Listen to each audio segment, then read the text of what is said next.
To the Knowing Show. I'm your host, Christene Marie, and I am looking forward to this conversation today about trust. It's a great way to start off day 201 of the year. I think we're on day 201. And y'all, this conversation around trust is one that's incredibly important because the way that we fundamentally believe other people to be is going to directly impact the way we show up with them, our behaviors, our actions. So often trust is the subconscious through line that translates between our belief about someone into the external behavior towards them. Here's the thing that I really want to kind of start with this morning is actually defining terms. So often we can have conversations, and if we don't actually know exactly what each other means in terms of the definitions of the words we're using, we might actually miss each other. So I was looking up in just honestly in the Merriam-Webster dictionary the definition of trust, and man, it's a lot of weight. So, to kind of kickstart our conversation this morning, I want to examine this. First, it is defined as an assured reliance on the character, ability, strength, or truth of someone or something. It is also the confidence in which that is placed, one in which confidence is placed, dependence on something future or contingent hope. It actually has this kind of hopeful aspect. And the example is George Meredith hurried down to see those who were waiting in joyful trust. So there's an anticipation, a hope. And then the second kind of aspect of trust is a fiduciary relationship in which legal title to someone's property or money is held by another person or entity. It is a trust for your children or for a family member. An entity that results from charitable firms or corporations formed by a legal agreement. The thing that's so interesting about trust is that it is an active verb where you are placing your trust in or actively depending on someone, but then also it forms and serves as a noun where it is effectively an entity in and of itself. So if we want to think of the embodiment of an entity such as a trust, man, that is legally binding. It is secure, it is reliable. And so if we are to place our trust in someone, then effectively we're saying, I trust you in the same type of regard. I'm going to trust your word. I'm going to trust that this is true. Kind of a legally binding entity. And this is where, man, the concept of truth really comes to play here. We have this fluidity around truth, and I put truth in air quotes in this regard, where truth can change every day. And truth becomes something that actually depends on the circumstance or depends on the emotions or depends on the individual and thus is fluid and fluctuating from a day-to-day perspective. How can we have that semblance of trust that we just discussed? Because if it's not reliable and not dependable, can you therefore trust it? The fact that trust is used in both the verb and the noun, similar to love, it shows that there is something it's supposed to be so much more grounded in something else, and perhaps the grounding of truth and integrity of the system of the legal entity of the trust, or the grounding in the truth and reliability of that individual showing up consistently, offering a consistent experience in life and a consistent kind of outcome. And so as we consider this question of, well, why is it so hard to trust? It actually warrants us to examine, well, who are we actually placing that trust in? Are we choosing the right sources, the right people to basically afford that trust? It's an honor to offer that trust. It's an honor to say, I choose you and I'm going to trust in you, in the words you say, in the actions and the way you present yourself. So for us to then consider this concept around trust, I think it warrants, again, that consideration into, well, what is truth? And there's a very big difference between the capital T truth that is objective and the lowercase t truth of the subjective experience. And both are true, The experience we have with the world does add to the reality which we see. For example, I'm sitting here out on a back porch and looking at the green of the trees and the flowers, and I'm actually going to have a very different experience looking at these flowers than somebody else who actually might be allergic to them. Their experience here on this back porch might actually be terrible because they can't help sneezing and maybe they get itchy spots, whereas I'm sitting here and I'm just having so much joy looking at these flowers. The same objective reality of the porch exists, yet our experience adds such different coloring to our own picture and experience of reality as we know it. So the objective truth does not change, yet my experience, and that experience does hold a lot of weight, obviously. How can it not? Yet here's the thing.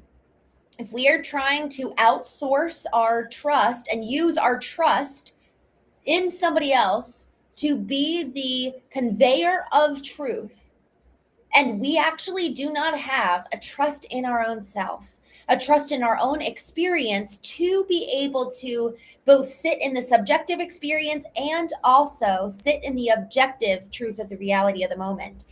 Y'all, if we cannot oscillate between our subjective experience and the objective truth and know both interchangeably and allow for both to offer data and both allow for both to be honored, then we're actually not going to be able to trust ourselves, which fundamentally breaks our ability to trust other people.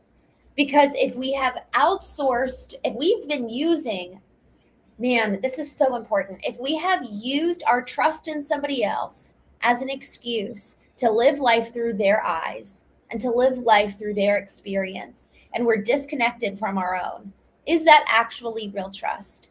Or is it misplaced responsibility? So we look at truth and we look at trust from these different angles this morning of, have I actually lived the majority of my life sitting in someone else's experience, looking at the world through their eyes? Do I have the ability to observe the objective reality of what's going on with accuracy?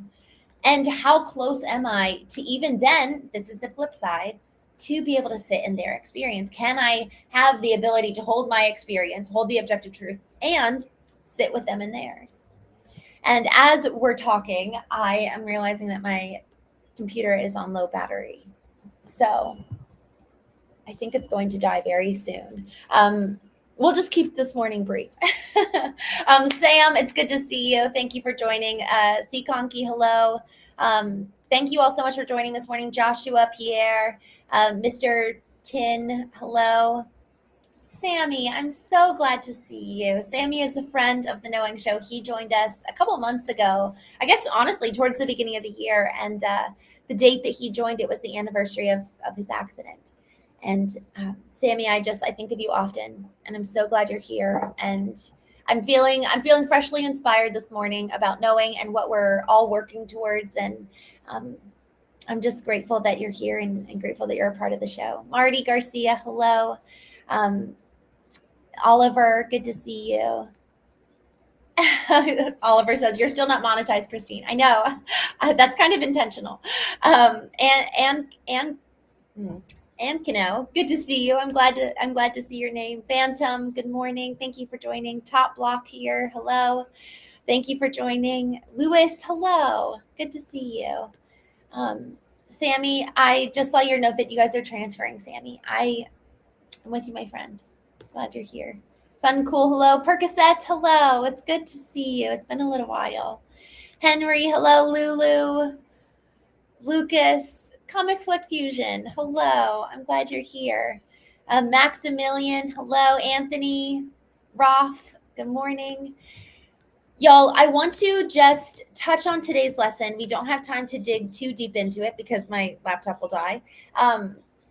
But I want to just move through today's lesson. It's actually review. We're doing reviews over the next 10 days or so, but we are reviewing lesson 181, which is, I trust my brothers who are one with me. No one but is my brother. I am blessed with oneness with the universe and God, my Father, one creator of the whole that is myself, forever one with me. And there's something here that I want to lean into before we jump off or my computer dies. The ability to trust somebody else to, as the definition said, it's the confident, you're kind of placing this confident expectation in the other person. They're reliable. So trust at its core, it's kind of like we talk about our identity here on the show. Identity A is like both parts are accumulative in terms of making us and defining us in terms of who we are. But the first part of our identity is the kind of the universal aspect that we are loved, we are chosen, we belong, we are enough.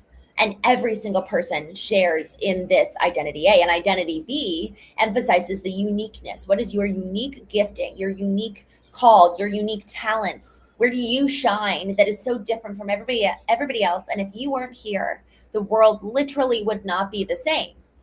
So that is identity B. So when I think of trust, I think of it in something kind of similar terms where we have this kind of universal ability to trust because of that identity A. We are, each one of us, part of this kind of collective family of we are all loved, we are all chosen, we are all brothers and sisters because we were all created by the same creator. And so there is a shared, almost like bloodline among all of us around looking like and bearing the image of our creator. So, in terms of trust, there's almost this automatic assumption of looking for the good in our brothers and sisters. And that's, I think, kind of that foundational level of trust of hoping for and looking for the good in others. And then there's the part B of trust, which is have they earned it? Have they warranted it? It's unique then to every single person. So, one part of trust is a shared, almost like a shared anticipation and hope in the goodness and in the likeness and resemblance among each other of our creator. And then two is the very unique aspect where trust should be doled out in proportion to the relationship, to the proven capability of another. So I think it warrants us to this morning just consider what is my default when I engage with a new person? What is my default to the barista? What is my default to the gas station attendant? What is my default to my colleague? Am I showing up in a way that is anticipating and trusting and hoping for the goodness of this person, for what can be shared between us, the 5 second or 5 minute or 5 year potential relationship that might come from this? What is our baseline? How are we engaging with others? And are we anticipating that something good will come from this? And then the other side of that is, do we have our own metrics that dictate based on our values? So our values are in place. We know what we value in people, how we're guiding our relationships. And then what are the actual boundaries we've got in place that will decide, okay, you are or you're not kind of walking in alignment with what I value and the people that I want to be close to. And so then what does it look like to kind of temper our relationships to anticipate, to have that level of trust that then allows for us to anticipate the goodness? That's the part A of trust. But then also part B is to adjust our relationships according to the data we're receiving from that person or from our encounters with them. Y'all, if we're not adjusting based on our data that we've got, we're setting ourselves up for failure. So with that, I am running out of battery on my on my laptop. So I'm going to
I'm so sorry.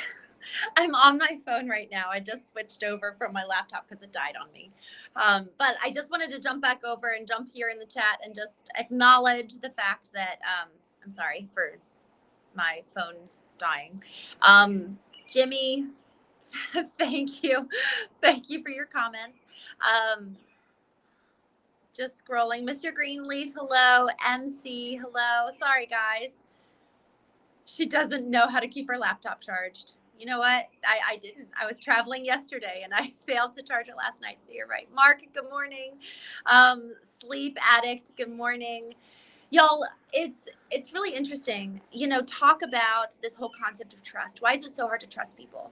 Our reaction to even just perfect strangers is a really, really good indicator of where and how maybe we've been hurt in the past, where we have had trust broken.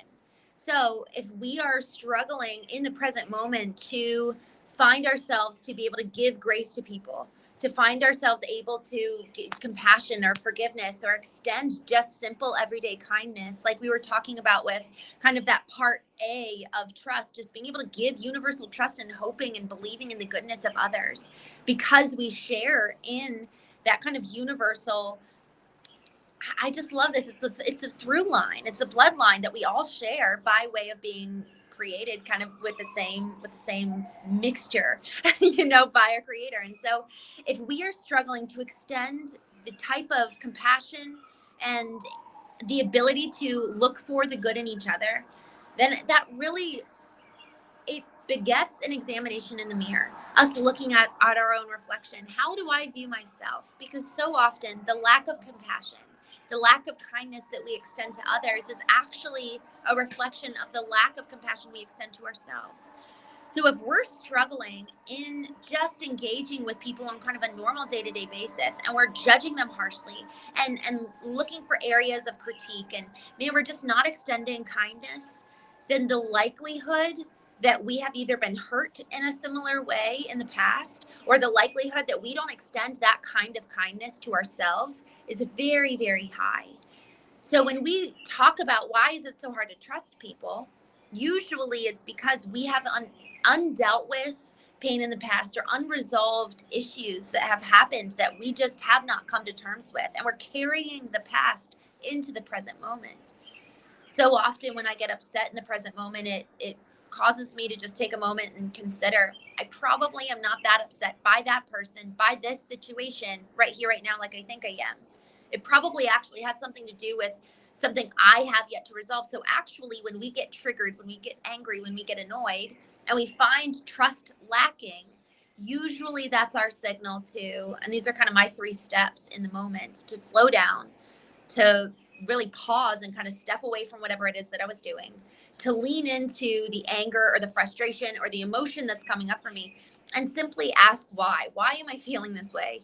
And then it's almost like, I like to think of this analogy of a tree, where this concept of you shall know a tree by its fruit. So we examine the truth, the combined words, the fruit in our lives. We examine the external behaviors.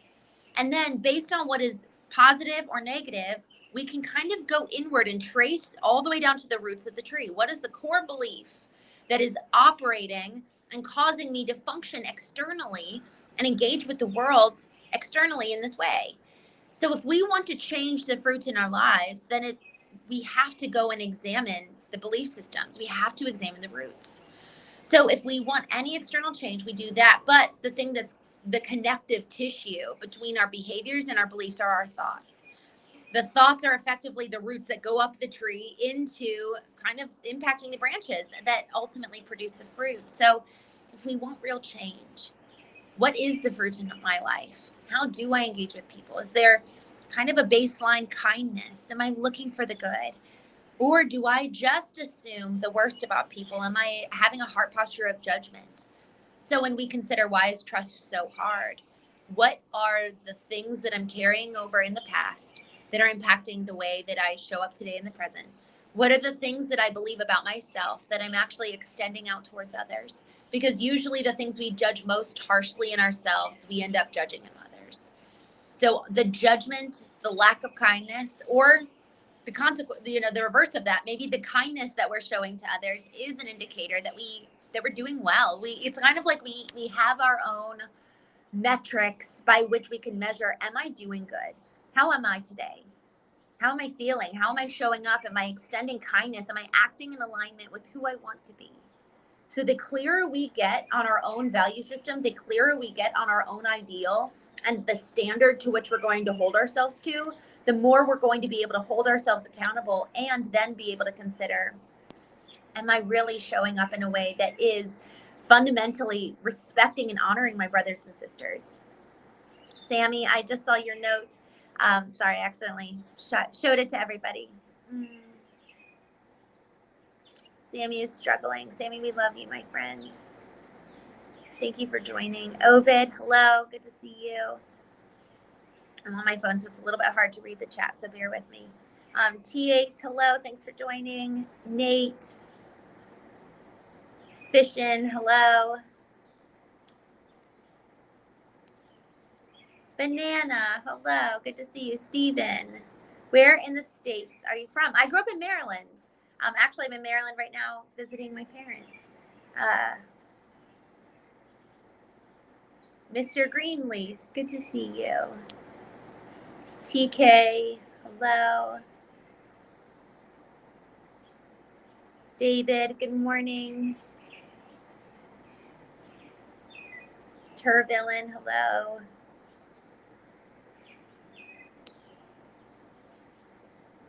All right. Teska, good morning.